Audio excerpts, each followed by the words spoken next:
did the world or the universe come into being on its own? Accidentally, I mean, just like that, there was nothing, and suddenly you had the whole universe. No one created it.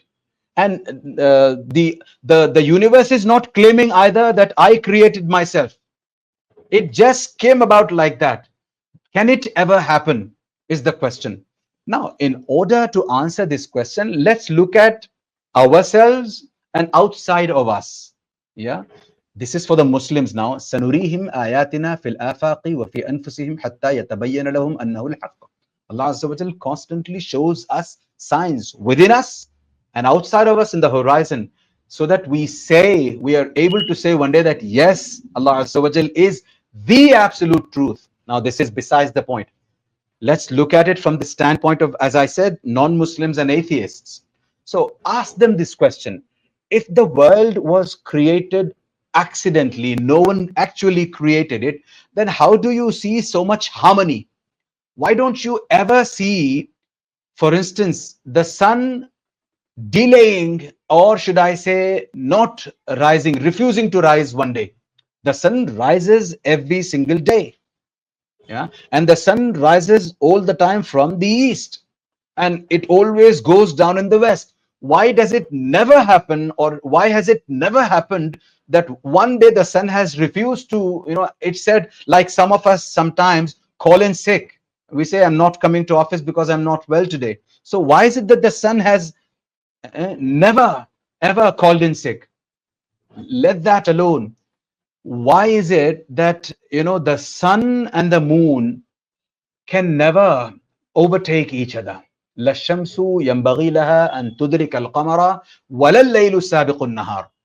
In order to, again, this ayah that I have quoted is not for them, because they don't know, they don't believe in the Quranic ayahs. This is for us. For them is this question, or this analogy.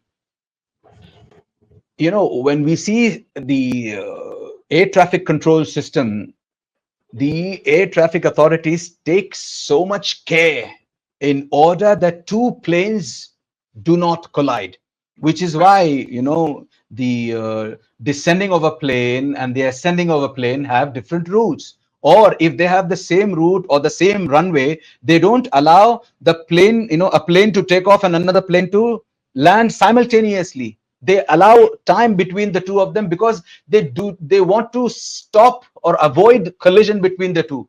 So for us, it is so complicated and so technical that we take so much care in order that two aeroplanes don't collide. How is it possible that there is no creator to the universe? The universe came into being accidentally, and the sun and the moon never collide, never overtake each other. The sun has its own orbit. Kullun fi falakin yasbahun. The sun has its own orbit, the moon has its own orbit. So these are some of the questions. Let's ask ourselves these questions. Why is it that all of us are usually born with 5 fingers each? Why not 10 fingers in the same hand? Why is it that our eyes are like this here, not here? Why is it, ask so many questions. Yeah. Why is it that we are not like the other creatures, such as animals? Why is it that Allah Azza wa Jalla has, or why is it that we look so different and so beautiful? Yeah. Similarly, ask this question. Why is it that the entire universe is in sync, is in so much harmony, that it's only women folk, the females, that conceive universally? Whether you talk about various animals or you talk about us human beings, it's only females that conceive. Why is it that males never? So how come it is so much in sync and so much in harmony, without anyone creating it, without anyone governing it, without even anyone taking control of it? So it clearly says, shows that there is a creator.